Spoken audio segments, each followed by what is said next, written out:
అందరు మంచిగా ఉన్నారా? ఈశ్వరప్ప హోమియో క్లినిక్ సమర్పించు ధూమ్ధామ్ ముచ్చట. ఇక ముచ్చట్లు షురూ చేద్దాం. కాంగ్రెస్ అంటేనే కుట్ర. ఒడ్డెక్కిందాక ఒక ముచ్చట చెప్పుడు, ఒడ్డెక్కినాక చెప్పిన ముచ్చట మర్చిపోడు. ఇప్పటి సంది కాదు, ఎప్పటి సందో ఉన్న కథనే. ఆయన ప్రతిసారి జనాలను మోసం చేస్తూనే ఉంటారు. తీయటి మాటలతోని మత్మర్పితనే ఉంటారు. గిట్లనే చెప్పుకుంటారు కదా, చెప్పుకుంటారు ఏంది. ఇప్పుడు ఆర్టీసీలో పనిచేసేటోళ్ళు కూడా గదే ముచ్చట చెప్తారు. రేవంత్ సార్ను నమ్మి 2.5 ఏళ్ల సంది మోసపోతూనే ఉన్నామంటారు. సమ్మె తోవబట్టిరు పారి. అసలు వాళ్ళ బాధ ఏంది, సర్కారు చేసిన మోసం ఏంది? ఆర్టీసీ వాళ్ళ కాడికి పోయి అరుచుకుందాం. ఈ నెల 22వ తారీఖు సంది అంటే 21వ తారీఖు అర్ధరాత్రి నుంచి మన తెలంగాణలో ఆర్టీసీ బస్సులు బంద్. ఇక నడవేయి ఆర్టీసీలు సమ్మెకు దిగుతురు. రేవంత్ సార్ వారి పుణ్యాన నిలువూత మునిగిపోయి ఇక బస్సులు బంద్ పెట్టుడు తప్ప ఇంకో తొవ్వనే లేదంటూరు. ఏమనంటే రేవంత్ సారు తాపకోసారి ఫ్రీ బస్సు ముచ్చట తీస్తాడు కదా, మరిగా ఫ్రీ బస్సు నడిపే డ్రైవర్లను, కండక్టర్లను, కార్మికులను మాత్రం దేకుడే లేదు. వాళ్ళను మోసం చేసి సారు సప్పట్లు కొట్టించుకునే ఉపాయం చేస్తాడు. రేవంత్ సారు ఎలక్షన్కు ముందు ఎన్నడోళ్ళ ఆర్టీసీని సర్కార్లో కలుపుతా అలా పని చేసేటోళ్ళు అందరూ సర్కారు నౌకర్లు అవుతారని అరచేతుల సినిమా చూయించి చెయ్యి పార్టీకి ఓట్లు వేయించుకునే కదా. మరి సారు వారి పాలన వచ్చి 2.5 ఏళ్ళు కాబట్టి ఏమైపోయా సారు? మా సర్కారు నౌకర్లు అంటే ముఖం తిప్పుకున్నాడట. ఈ ఫ్రీ బస్సుతోని మాకు పని బాగా పెరిగింది, లొల్లులు జోడలు అవుతున్నాయి, జర మా తక్లీఫ్లు తీసుకురి అంటే అసలు వీళ్ళ మాట పట్టించుకునే లేదట. 1కి 10 మాటల సర్కార్ కాడికి పోయి వీళ్ళ బాధలు చెప్పుకున్నారు. కానీ చెవులు ఇనబడనోళ్ళ కాడ శంక ముదిరేట అయింది కథ. మొన్న పోయిన నెల 13వ తారీఖు నాడు సమ్మె నోటీసు కూడా ఇచ్చిరు. సారు ఇప్పుడన్నా మీరు చెప్పినట్టు చేయురి, మా బాధలు అరుసుకోరని అన్నారు. నోటీసులు ఇచ్చి నెల రోజులైనాయి. వీళ్ళను అసలు మనుషులు లెక్కనే చూస్తలేరటనులా. ఏమన్నా చేసుకోరి అన్నట్టు ఉన్నదట సర్కారు. ఎంత అన్యాయం ఇది!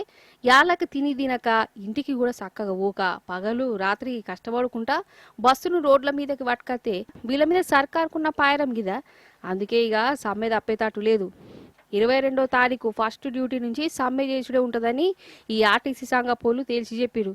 ఇగో వీళ్ళ బాధలు ఈనూరి మీరు కూడా. కార్మిక సమస్యల మీద గత 2.5 సంవత్సరాల కాలం నుండి ఎన్నో మార్లు వారిని సొంతంగా కలిసినప్పటికీ, ఎన్నో రకాలుగా విన్నవించుకున్నప్పటికీ, దశల వారి ఉద్యమాలు చేసినప్పటికీ మరి ఎక్కడ కూడా ఏ సమస్య కూడా పరిష్కారం చేసుకున్నందున మరి యొక్క రాష్ట్ర ప్రభుత్వం ముందుకు రానందున మరి విధిలేని పరిస్థితులలో కార్మికుల సూచన మేరకు సమ్మె నోటీసు జేఏసీగా జారీ చేయడం జరిగింది. ఈ రోజుకు 30 రోజులు అవుతుంది.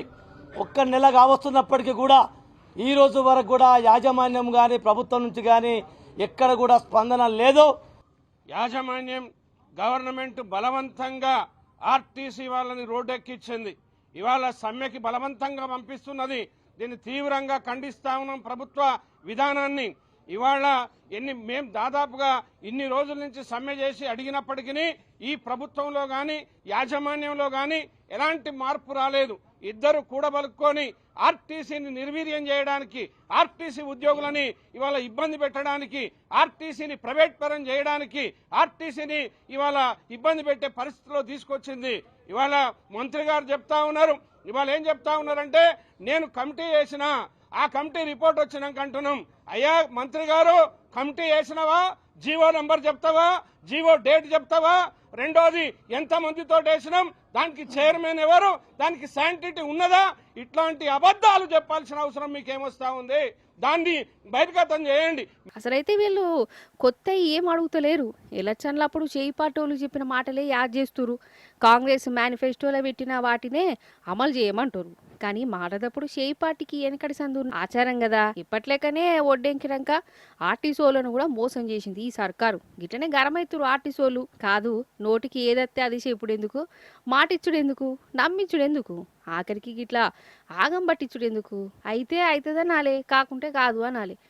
అంతేగాని నోరు ఉన్నది కదా అని ఏది పడితే అది చెప్పి ఓట్లు తీసుకొని ఆఖరికి ఆర్టీసీని ఆగం పట్టించి ఉపాయం చేసి ఈ చెయ్యి సర్కార్ అన్న అంటారు. 100 అబద్ధాలు ఆడైనా ఒక పెళ్లి చేయమంటారు, కానీ మోసం చేసి మాత్రం పెళ్లి చేసుకోవద్దు. అవునా కాదా? ఇట్లా మోసం చేస్తే జీవితాంతం బాధపడవలసి వస్తుంది, విలువ ఉండదు. ఇప్పుడు ఇదంతా ఎందుకంటే ఒక ఆయన పెళ్లి కోసం శంషాబాద్ ఎయిర్పోర్ట్లా కొలువు చేస్తాడు. అది కూడా పోలీసు కొలువు. పెళ్లి కోసం పోలీసు కొలువు ఏందంటారా? చూడురి ముచ్చటేందో మరి. అయితే మన శంషాబాద్ ఎయిర్పోర్టులనొల్ల ఈ సిఐఎస్ఎఫ్ ఆఫీసర్ను అరెస్ట్ చేసిరు పోలీసులు. అయ్యో, పోలీస్ అయినను అరెస్ట్ చేసుడేంది అనిపిస్తుంది కదా. అయితే ఈయన డూప్లికేట్ సిఐఎస్ఎఫ్ ఆఫీసరు, అంటే డూబుగాడు అన్నట్టు. పోలీస్ డ్రెస్ వేసుకొని శంషాబాద్ ఎయిర్పోర్టుల డ్యూటీ వేసినట్టు సీన్ సీతార వేసిండోళ్ళ. ఎందుకని అడగరేంది, పెళ్లి కోసం. అరే అవ్వంటే. అయితే ఈయన పేరు బాలకృష్ణ, ఆంధ్రాయనే, శ్రీకాకుళం జిల్లానట. ఈయనకు ఇదివరకే లగ్గమైంది, ఇడుపు గాయిదాలు కూడా అయిపోయినాయి. ఇంకొక ఆమె సోపతి పట్టిండు, ఆమెను పెళ్లి చేసుకుందాం అనుకున్నాడు. కానీ ఆ పిల్లోళ్ళ నాయన సర్కార్ కొలువు ఉన్నోనికే ఇత్తా అన్నాడట. ఓస్ గంతేనా, నేను కూడా సర్కార్ కొలువే ఎత్తన్నా, కావాలంటే చూడురని సినిమా నడిపించిండు. పోలీస్ డ్రెస్ వేసుకొని శంషాబాద్ ఎయిర్పోర్ట్కి వచ్చి అటు ఇటు తిరుక్కుంటా ఫోటోలు దిగి, నేను ఎయిర్పోర్ట్లా కొలువు వేస్తున్నా, సెంట్రల్ గవర్నమెంట్ నౌకర్ అనుకుంటా పిల్లలకు ఫోటోలు పంపుడట. అయితే ఈయన ఓవర్ యాక్షన్ చూసి ఎయిర్పోర్ట్ ఆఫీసర్లకు అనుమానం కొట్టింది. దొరకబట్టి ఎంక్వైరీ చేస్తే ఈడు డూప్లికేట్ గాడని తేలింది. ఇంకా గట్టిగా ఎంక్వైరీ చేస్తే ఈయన లలిత కళలన్నీ బయటపడ్డాయోళ్ళ. ఆమె ఒక్క ఆమెనే కాదు, ఇప్పటికీ 67 మందిని పెళ్లి పేరుతో మోసం చేసిండట. వాళ్ళ కడ పైసలు గుంజుడట. పెళ్లి సుప్ల వెబ్సైట్లల్లా ఇట్లా పోలీసు వేషంలో ఫోటో పెట్టి మందిని మోసం చేసిండు. ఇక ఎప్పు కథ. ఎయిర్పోర్ట్లో ఒక వ్యక్తి సిఎస్ఎఫ్ డ్రెస్సింగ్లో ఉండి ఫోటోలు దిగడము, అక్కడ సస్పీషియస్ మూమెంట్లో తిరుగుతున్నాడంటే సిఎస్ఎఫ్ వాళ్ళకి అనుమానం వచ్చి ఎంక్వైరీ చేస్తుంటే వాడి పేరు బాలకృష్ణ సమన్ అని, ఇంజనీరింగ్ కంప్లీట్ చేసిండు. వాడికి ఆల్రెడీ పెళ్ళయింది, ఒక బేబీ కూడా ఉంది. అయినా కూడా వాడికి ఒక లవర్ ఉండేదంట. ఆ లవరు డివోర్స్ అవ్వడం వల్ల ఆమెకు మళ్ళీ సంబంధాలు చూస్తున్నారంటే, అంటే నేను ఆల్రెడీ సెంట్రల్ గవర్నమెంట్లో చేస్తున్నాను, అంటే ఏం చేస్తున్నానంటే సిఎస్ఎఫ్లో చేస్తున్నాను, మీ ఫాదర్కి ఫోటోలు కూడా పెడతాను నేను అని ఆ యూనిఫామ్ ఒకటి కొనుక్కొని ఇక్కడ ఆ ఫొటోస్ దిగి వాళ్ళకి వాట్సాప్ చేసిండు.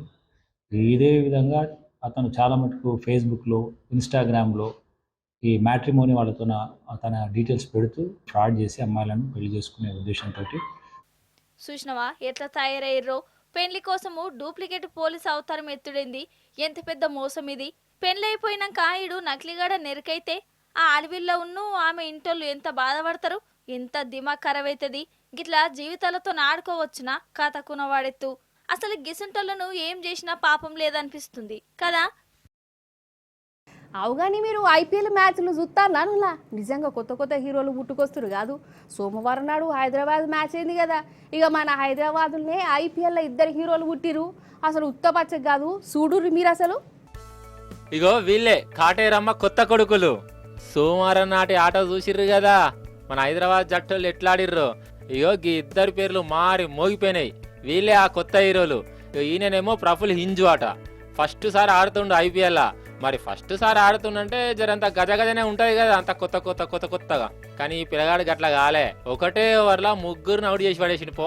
అసలు అయితే ఐపీఎల్ స్టార్ట్ అయిన కాంచెల్లి బుడ్డపూరుడు వైభవ్ సూర్యవంశీకి అందరు భయపడుతురు కదా. పిల్లగాడు ఆగుతుండ అసలు 4లు 6లు దంచుడా. ఈయన ఎట్లా పుర్రా నాయనా అని అందరు అనుకుంటుండే. ఈ కొత్తగా వచ్చిన ప్రఫుల్ ఫస్ట్ షెండికి అవుట్ చేసి పడేసిండు. మొత్తం 4 వికెట్లు తీసి రికార్డు కొట్టిండోల్లా. నిజంగా ఇది ఉత్తపచ్చి ఆట కాదు.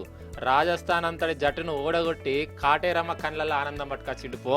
ఇక ఇంకో హీరోకి హుస్సేన్, ఈయన కూడా బాలరే. ఈయన కూడా ఫస్ట్ సారి ఐపీఎల్ ఆడుతుండు. ఈయన కూడా 4 వికెట్లు తీసి ఇంకో హీరో అయిపోయిండు. అంటే సన్ రైజర్స్ జట్టుని గెలిపించింది ఇద్దరే. మరి వీళ్ళిద్దరిని కావ్యక్క ఎంత పెట్టి ఉన్నదో ఎరికేనా? 30 లక్షలు ఇచ్చిందట. గంతే.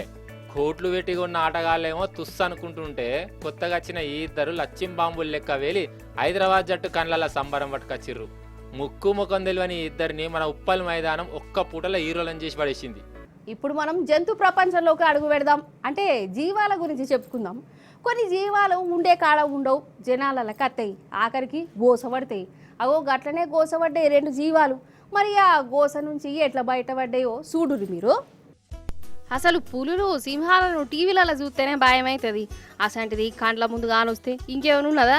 అయితే ఒక సింహం వల్ల జంగల నుంచి తోవ తప్పింది. ఇక నడుచుకుంటా లటుక్కుమని బయటపడ్డది. ఊరి జనాలు చూసిరు, వాళ్ళకు పెద్ద కన్ఫ్యూజన్. ఆ సింహం బాయిల తండ్లాడుతుంటేనేమో బాధ అనిపిస్తున్నది. మరి దాన్ని బయటికి తీస్తే అదే రివర్స్ లా వీళ్ళ మీద పడితే ఎట్లా? మరి దాన్ని కాపాడుడా, చచ్చేదాకా చూసుకుంటుండుడా? గిట్లనే అటు ఇటు అయ్యర్రు. ఆఖరికి జంగల్ ఆఫీసర్లు వచ్చి ఇక వాళ్ళు ధైర్యం చేసిరు. అది ఆపది తెస్తుందని ఏరుకున్నా గానీ బాయిలకెళ్ళి బయటికి తీసి ఉపాయం చేసిరు. దానికి తాడు కట్టి ఇగో గిట్ల గుంజిరోలా. కానీ బయటికి వచ్చినాక ఆ సింహం ఎవ్వరిని ఏమనలే, డైరెక్ట్ బోన్లకి ఇవ్వయింది. మీ ఇష్టమున్న జాగల నన్ను ఇడిచిపెట్టుని అనుకుంటా లాస్ట్కు దాన్ని జంగలకు తోలిరు. నిజంగా ఈ అడవి ఆఫీసర్లను మెచ్చుకోవాల్సిందే కదా. పుసుక్కున ఆ సింహం మెంటల్ సింహం అయితే ఎట్లుండు కథ కదా అన్నట్టు ఇది గుజరాత్లో జరిగిందోలా.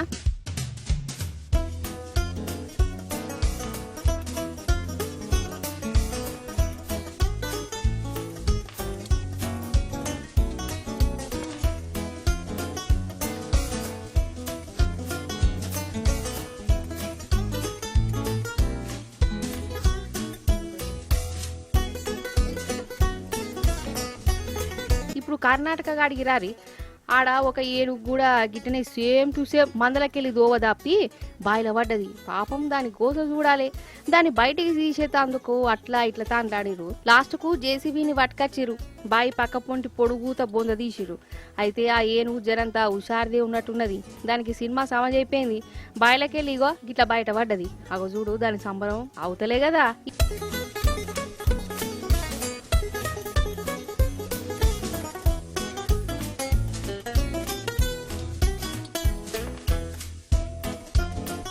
ఇక జనాలేమో సెల్ఫీలు వీడియోలు తీసుకుంటే బిజీ అయిపోయారోళ్ళ. ఈ ఏనుగు బాయిల పడ్డందుకు ఒక రోజు మందం రీల్ అయితే వచ్చింది పట్టని అనుకున్నారట.